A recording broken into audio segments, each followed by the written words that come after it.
El sermón de esta tarde está basado en el versículo de memorización.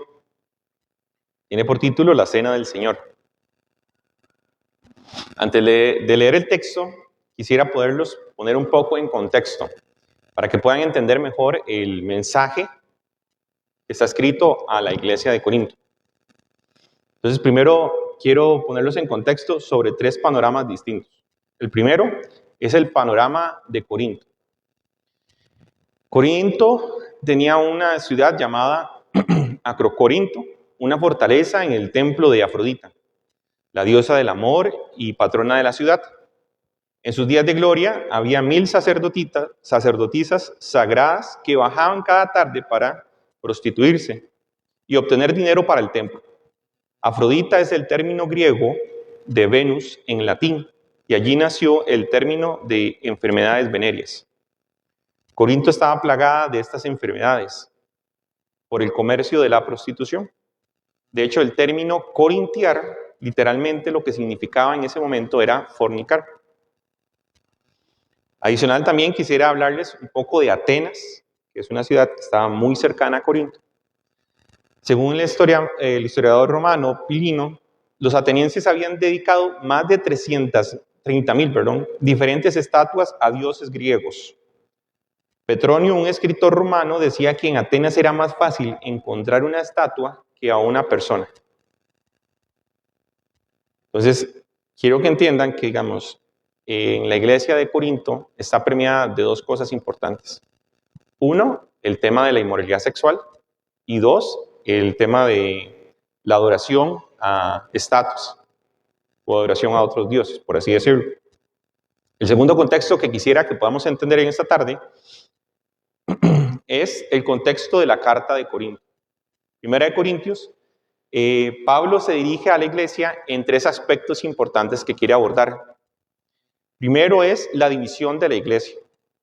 De hecho, en Primera de Corintios, el capítulo 1, en el versículo 10 al 13, nos dice: Os ruego pues, hermanos, por el nombre de nuestro Señor Jesucristo, que habléis todos una misma cosa y que no haya entre vosotros divisiones, sino que estéis perfectamente unidos en una misma mente y un mismo parecer. Porque he sido informado acerca de vosotros, hermanos míos, por los de Cloé, que hay entre vosotros contiendas. Quiero decir que cada uno de vosotros dice: yo soy de Pablo, y yo de Apolos, y yo de Cefas, y yo de Cristo. ¿Acaso está dividido Cristo? ¿Fue crucificado Pablo por vosotros? ¿O fuisteis bautizados en el nombre de Pablo? Entonces, el primer mensaje que quiere dirigirse Pablo a la iglesia de Corinto es la división que está existiendo en la iglesia. Quiero de nuevo que traten de, si les hablo todos estos contextos, es para que cuando vayamos a leer el pasaje y entendamos mejor, podamos tener una idea más grande de lo que está sucediendo. El segundo problema que nos habla la carta, la Primera de Corintios, es problemas morales. Primera de Corintios, capítulo 5, en el versículo 1 y 2, dice: De cierto se oye entre vosotros fornicación, y tal fornicación cual ni aun se nombra entre los gentiles, tanto que alguno tiene la mujer de su padre. Y el tercer punto que nos habla, o a lo cual se dirige Pablo en la carta, es sobre los ídolos. Primera de Corintios 8, versículo 1 nos dice: En cuanto a lo sacrificado a los ídolos, sabemos que tenemos conocimiento. El conocimiento envanece, pero el amor edifica.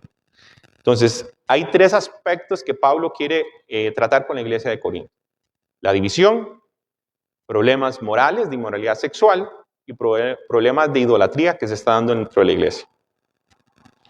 Finalmente, el tercer contexto que quiero darles para que entiendan mejor es lo que está sucediendo en el capítulo que vamos a leer ahorita. Primera de Corintios, capítulo 10. ¿Pueden buscarlo? Vayamos a Primera de Corintios, capítulo 10, a partir del versículo 1.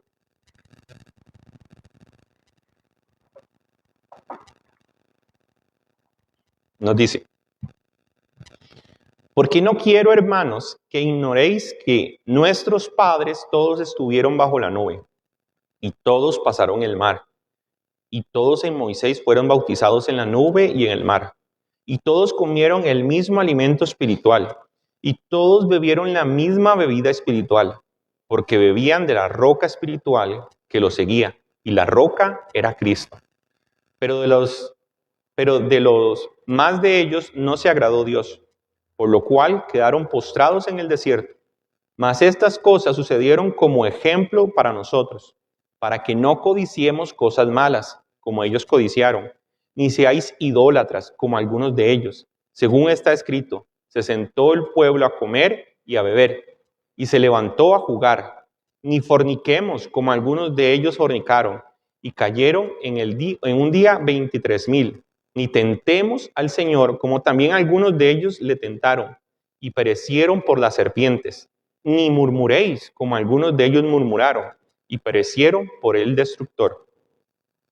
De nuevo, aquí Pablo nos está dando una breve introducción de lo que quiere hablar en este capítulo. Hace una comparación que vamos a ver más adelante desarrollada, pero adicional está apuntando a temas muy recurrentes, y yo no sé si los han notado. Son los mismos 3 temas que se ha hablado en la carta, son los mismos temas que también se ha estado hablando acerca de Corinto. Entonces, existe algo que se está repitiendo acá. Una condición sobre la inmoralidad sexual, una condición de la idolatría, una condición de la división entre las personas. Ahora vamos a ir al versículo que nos toca, que es el versículo de movilización. Para eso vamos a 1 Corintios 10, del versículo 16 al 17.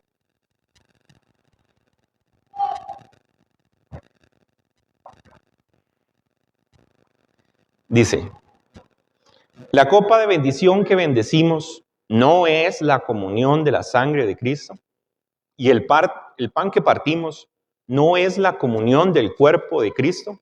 Siendo uno solo el pan, nosotros, con ser muchos, somos un cuerpo, pues todos participamos de aquel mismo pan. Si vemos y entendemos, lo que está hablando Pablo aquí es acerca de la cena del Señor. Y es también a lo que se refiere la confesión de fe cuando declara sobre este versículo. Entonces, antes de abundar qué es la cena del Señor, quisiera explicarles qué no es la cena del Señor. Para eso quisiera hablarles acerca de los conceptos que están incorrectos acerca de la cena. El primer concepto es el de la Iglesia Católica Romana, que se le llama transubstanciación.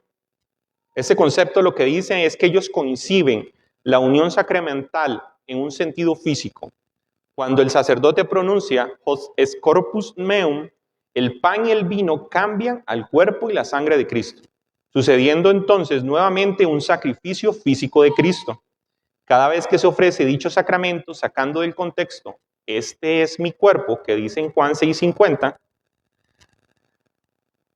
ellos creen entonces que en ese mismo momento el pan y el vino se convierten en cuerpo y sangre de Cristo. Y nuevamente Cristo es crucificado. Además aseveran que mientras usted beba el pan y el vino, podrá ir al cielo. En tanto deje de hacer esta práctica, no podrá entrar en el cielo. Entonces están poniendo este medio de gracia como algo indispensable para la salvación.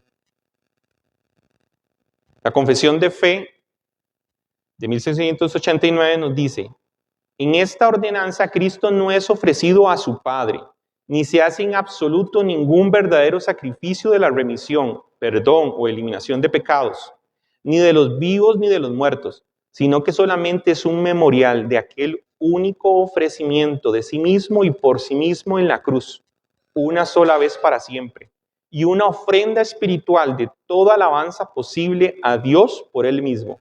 Así que el sacrificio papal de la misa, como ellos le llaman, es sumamente abominable e injurioso al sacrificio mismo de Cristo, la única propiciación por todos los pecados de los escogidos.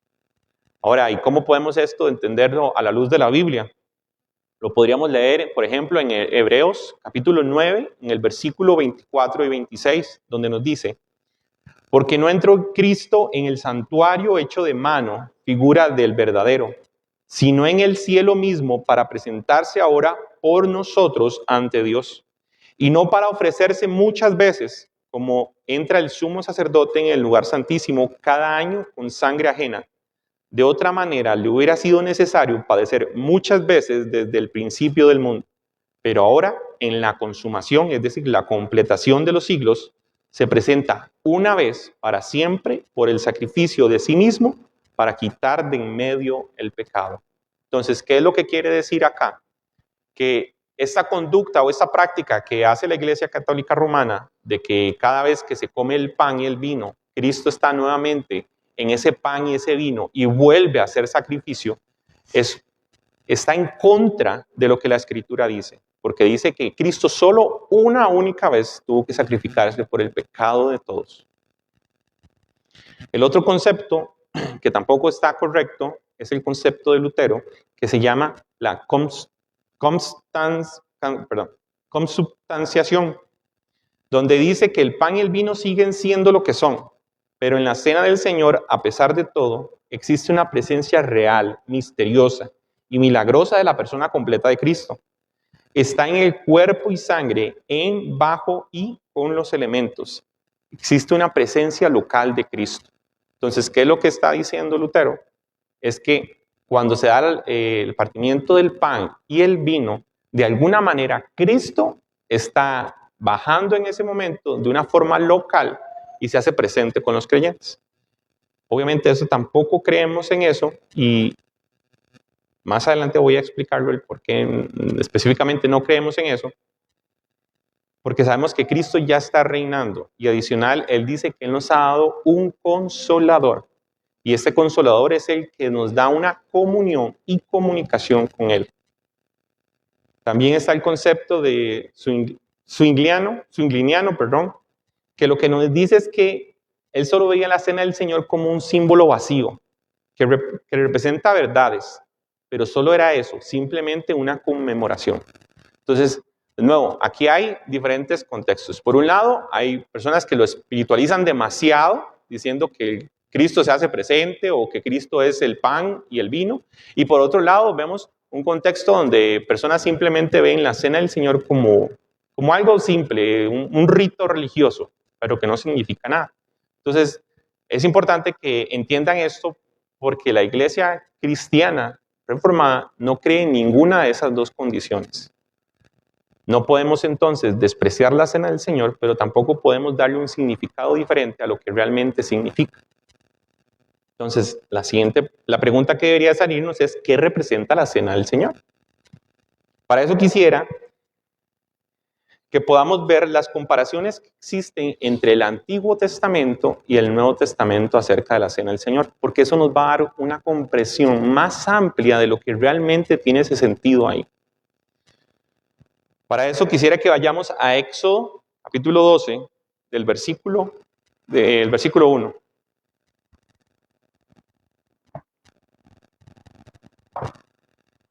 Los pongo un poco en contexto. El pueblo de Israel está siendo cautivo por Egipto por muchos años. Suceden las plagas de Egipto, la última plaga, que es la muerte de los primogénitos. La última plaga, que es esta, Dios da ciertas directrices para que el pueblo de Israel no tenga que ser destruido por esta plaga. Dentro de las directrices que da es lo que está en este capítulo. Entonces, nos dice, habló Jehová a Moisés y a Aarón en la tierra de Egipto, diciendo, este mes será principio de los meses para vosotros. Será este el primero de los meses del año.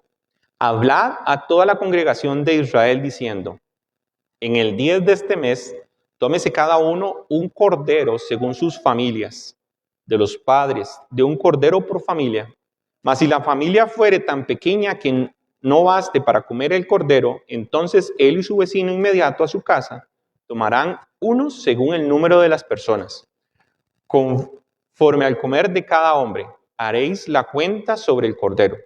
El animal será sin defecto, macho de 1 año. Lo tomaréis de las ovejas y de las cabras, y guardaréis hasta el día 14 de este mes, y lo inmolarán toda la congregación del pueblo de Israel entre las 2 tardes, y tomarán de la sangre y lo pondrán en los 2 postes y en el dintel de las casas en que han de comer. Y aquella noche comerán la carne asada al fuego y panes sin levadura. Con hierbas amargas lo comerán. Ninguna cosa comeréis de él cruda, ni cocida en agua, sino asada al fuego, su cabeza con sus pies y sus entrañas. Ninguna cosa dejaréis de él hasta la mañana, y lo que quedare hasta la mañana lo quemaréis en el fuego, y lo comeréis así. Ceñidos vuestros lomos, vuestro calzado en vuestros pies, y vuestro bordón en vuestra mano, y lo comeréis apresuradamente. Es la Pascua de Jehová. Pues yo pasaré aquella noche en la tierra de Egipto y heriré a todo primogénito en la tierra de Egipto, así de los hombres como de las bestias, y ejecutaré mis juicios en todos los dioses de Egipto, yo Jehová, y la sangre os será por señal en la casa donde vosotros estéis, y veré la sangre y pasaré de vosotros, y no habrá de vosotros plaga de mortandad cuando hierra a la tierra de Egipto. Entonces, la primera comparación que quiero que entiendan acerca de la cena del Señor es que eso es una representación de la Pascua. Ok, la Pascua ¿cuándo se da? Cuando se da la liberación del pueblo de Egipto. Y hay muchas cosas que se están sucediendo acá que es muy importante que puedan prestar atención. Se está hablando de un cordero, el primero, un primogénito, un macho cabrío, sin defecto. Este cordero tiene que ser sacrificado. Su sangre no puede ser tomada y tiene que ser untada donde los postes y el tindel. Y su carne debe ser comida. Cuando Cristo se presenta en la cena del Señor, ese tiempo que se está sucediendo es cerca de la cena de Pascua. Entonces, cuando Él se ofrece a sí mismo como sacrificio, como pan y vino, Él está haciendo esa representación en el Antiguo Testamento. Así como ese cordero inmolado, primogénito, sin mancha, sin defecto, es la misma cena del Señor que Él está ofreciéndose, como un mejor cordero, como un mejor macho cabrío. Una liberación ya no de Egipto, una liberación de su pueblo, del pecado de la muerte, de Satanás, de la condenación. Eso es lo que representa la cena del Señor. También quisiera que podamos entender qué significan los sacrificios en el Antiguo Testamento. Los sacerdotes representaban aquellos que debían ir a hacer sacrificios por el pueblo y sacrificios por ellos mismos, para lavar el pecado. En Levítico capítulo 7, versículo 28, nos dice: habló más Jehová a Moisés, diciendo: habla a los hijos de Israel y diles: el que ofreciere sacrificio de paz a Jehová, traerá su ofrenda del sacrificio de paz ante Jehová. Sus manos traerán las ofrendas que han de quemar ante Jehová. Traerá la grosura con el pecho para que sea mecido como sacrificio mecido delante de Jehová. Y la grosura la hará arder el sacerdote en el altar. Mas el pecho será de Aarón y de sus hijos, y daréis al sacerdote para ser elevada en ofrenda la espaldilla derecha de vuestro sacrificio de paz. El que de los hijos de Aarón ofreciere la sangre de los sacrificios de paz y la grosura, recibirá la espaldilla derecha como porción suya. ¿Qué nos está diciendo? Que todos los sacrificios en el Antiguo Testamento, el sacerdote tenía digamos que una parte de ese sacrificio iba a ser al sacerdote. Y él iba a poder alimentarse a él y a los suyos de ese sacrificio. Nuevamente, aquí estamos viendo un acto importante. Que todos los sacrificios en el Antiguo Testamento están representando la cena del Señor y están representando a Cristo como el Cordero. También nos habla en Deuteronomio 12 acerca de la sangre. Dice: solamente que te mantengas firme en no comer sangre, porque la sangre es vida, y no comeréis la vida juntamente con su carne. No la comeréis, en tierra la derramarás como agua. No comeréis de ella, para que te vaya bien a ti y a tus hijos después de ti, cuando hicieres lo recto ante los ojos de Jehová.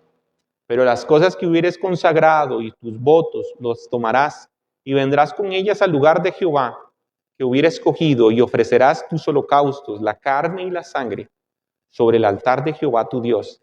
Y la sangre de tus sacrificios será derramada sobre el altar de Jehová tu Dios y podrás comer la carne. Nuevamente se nos hace este concepto del sacrificio, de la importancia de la sangre que va a representar el vino para Cristo y de lo importante de la carne que es el cuerpo de Cristo ofrecido. También quisiera que podamos ver la comparación próxima que nos hace Pablo en el capítulo 10, cuando nos dice,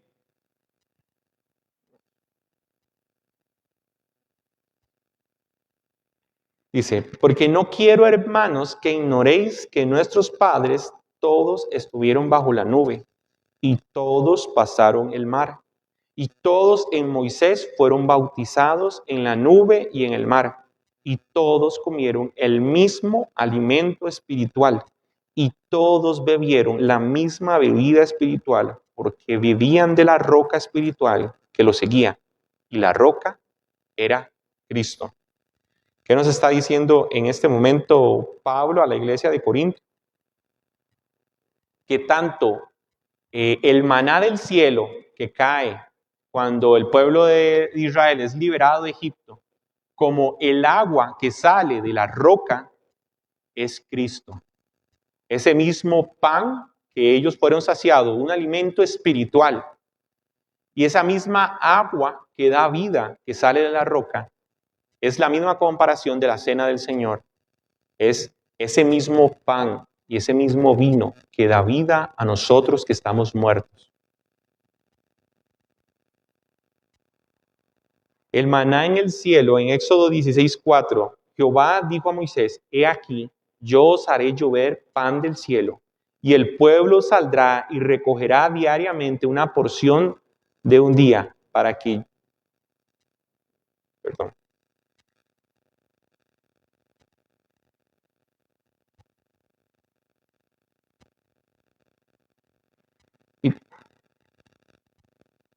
Porción de un día para que yo lo pruebe si andan en mi ley o no. Y después, y todos bebieron, dice, de la misma bebida espiritual, porque bebían de la roca espiritual. Dice, Éxodo 17:4, dice, he aquí, yo estaré delante de ti, y allí, sobre la peña en Horeb, y golpearás la peña y saldrá de ellas aguas, y beberá el pueblo. Y Moisés lo hizo en presencia de los ancianos de Israel. Quiero entonces que entiendan que la cena del Señor tiene una mayor profundidad de la que podemos imaginar. No puede ser simplemente un acto como el tomar la cena. Ella representa la liberación de un pueblo siendo esclavo. Representa la remisión de pecados continuos ofrecidos en el altar.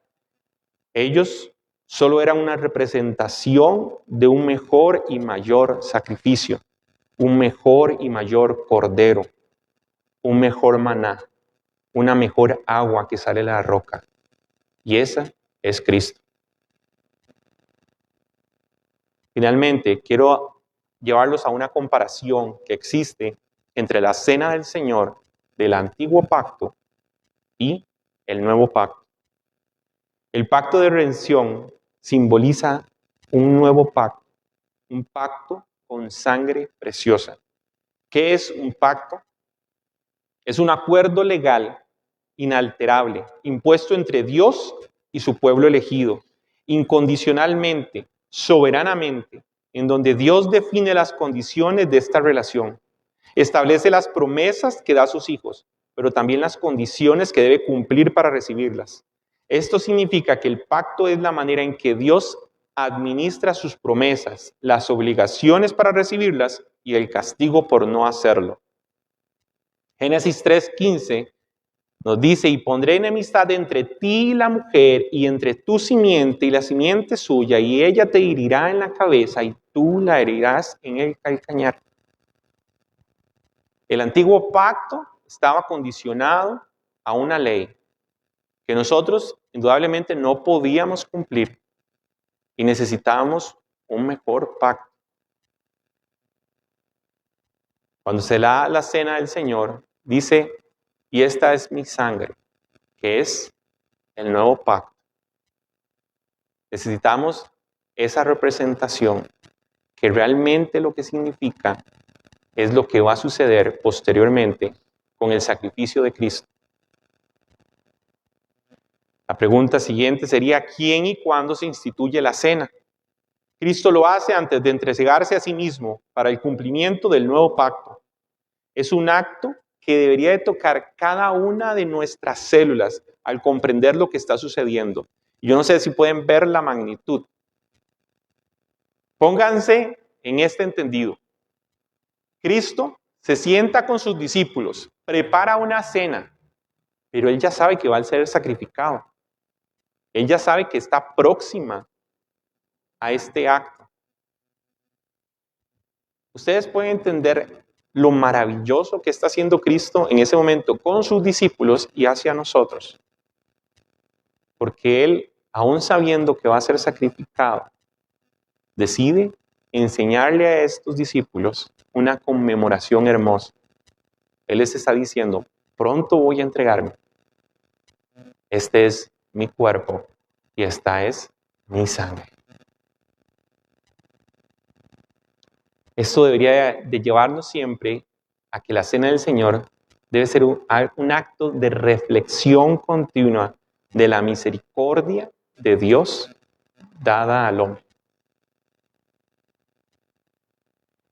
La siguiente pregunta que deberíamos de hacernos es, ¿quién debe recibir la cena del Señor?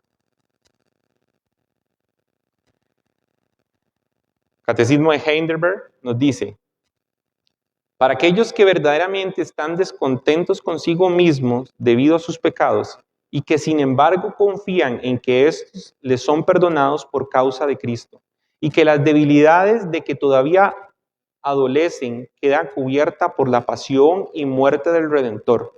Para aquellos que desean más y más fortalecer su fe y hacer que su propia vida mejore, de estas palabras, Heidelberg, se deduce que la cena del Señor es un acto de los creyentes. No cualquier persona puede participar de esta cena, sino de aquellos que realmente se han arrepentido y confían en el Salvador. Porque solo de nosotros puede brotar la necesidad de conmemorar y reflexionar la obra redentora de Cristo. La cena del Señor representa, por tanto, un entendimiento de aquellos que creyeron y han realizado una declaración pública de su fe, de creencia del Salvador, por lo que la cena del Señor se otorga a aquellos hermanos que son parte de una membresía y en los que son partícipes de esa u otra iglesia, en donde se puede dar fe de sus convicciones. Caso contrario, esto acarrea juicio para la iglesia y para los hombres que decidan tomar esa cena. Ahí me gustaría que podamos reflexionar en esto. La iglesia aquí, esta misión en Zapote, no ha sido constituida. Pero todos nosotros deberíamos de anhelar que aquí pueda ser constituida un día y que aquí se pueda dar la cena del Señor. Ese debería ser el anhelo de muchos. El anhelo de que aquí, en una comunidad creyente que ama y cree en el Salvador, está esperando un día tener comunión con Él. ¿Qué es entonces lo que se ofrece en esta cena? Nos dice, la copa de bendición que bendecimos no es la comunión de la sangre de Cristo. El pan que partimos no es la comunión del cuerpo de Cristo.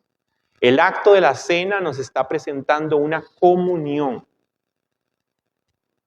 El Espíritu Santo obra en el medio de la cena del Señor para que nosotros, hombres imperfectos, podamos tener esa santa comunión con Dios. De nuevo, la cena no es nada si el Espíritu Santo no es el que obra en la cena para que nosotros tengamos esa comunión. Primera de Corintios 5:7 dice, limpiaos pues de la vieja de la levadura, para que seáis nueva masa, sin levadura como sois. porque nuestra Pascua, es decir, la cena, que es Cristo, el memorial de aquel que fue sacrificada por nosotros. Entonces la cena del Señor es ese memorial que debemos recordar. Deberíamos de reflexionar de nuevo. Si un día aquí el Señor nos permite tener una cena, eso debería ser la reflexión que cada uno de nosotros tenga que tener cuando se da la cena. La gracia de Cristo, el conmemorar su obra, la comunión que tenemos con Él. El capítulo 30 de la Confesión de Fe nos dice: la cena del Señor Jesús fue instituida por Él la misma noche que fue entregado, para que se observara en sus iglesias hasta el fin del mundo, para el recuerdo perpetuo y la manifestación del sacrificio de sí mismo en su muerte, para confirmación de la fe de los creyentes en todos los beneficios de la misma, para su alimentación espiritual y crecimiento en Él, para un mayor compromiso en todas las obligaciones que le deben a Él, para hacer un vínculo, una prenda de su comunión con Él y entre ellos mutuamente. ¿Es la cena del Señor entonces solo un recordatorio? La cena del Señor, de hecho, tiene tres perspectivas temporales. Al comer la cena, dice, al comer y beber en fe, el cristiano experimenta en el presente, dice, haced esto. Eso es en el presente. Los beneficios de la obra redentora en Cristo en el pasado, en memoria de mí. Y anticipa la bendita esperanza del regreso de Cristo hasta que Él venga. Entonces hay tres perspectivas que se están viendo en la cena del Señor. Esto no es un acto antiguo, que solo es un acto religioso, sino que es algo que se vio en el pasado, en el presente y tiene un efecto en el futuro.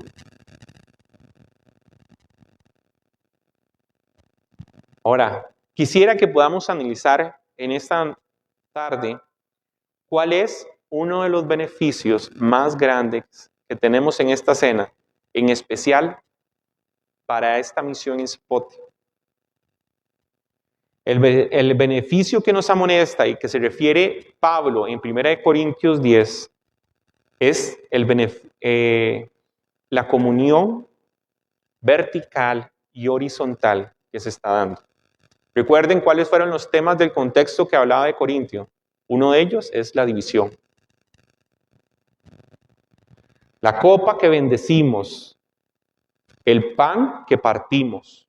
Pablo menciona la cena del Señor para mostrar que él participa en comidas religiosas. Antes, para nosotros tal vez ahora no tiene tanto contexto, pero para esa iglesia de Corinto que hacían sacrificios a ídolos, muchos de ellos estaban prestando que iban a comer a ofrendas sacrificadas a ídolos. Pablo lo que está diciendo es que si usted va a esa cena, en algún sentido, usted está teniendo comunión con aquellos que son partícipes de la idolatría de ídolos. Y de alguna manera también está teniendo comunión con esos ídolos. Implica una participación de los elementos, tanto aquellos que participan de los ídolos como los que participan del Señor. Quiere decir esto entonces que cuando participamos de la cena del Señor, también nos hacemos partícipes con Cristo verticalmente y con los miembros horizontalmente.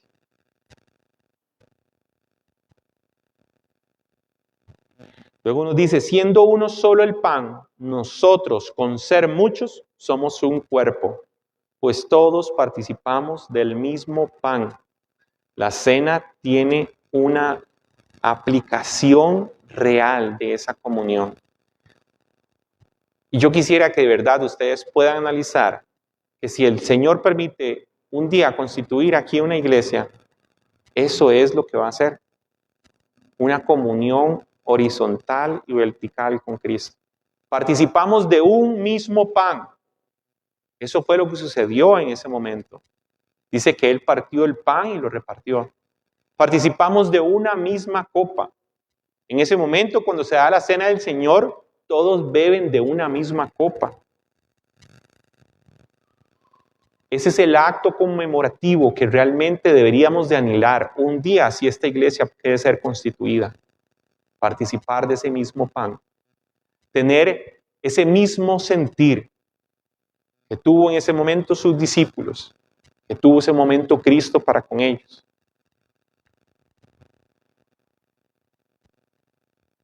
Finalmente,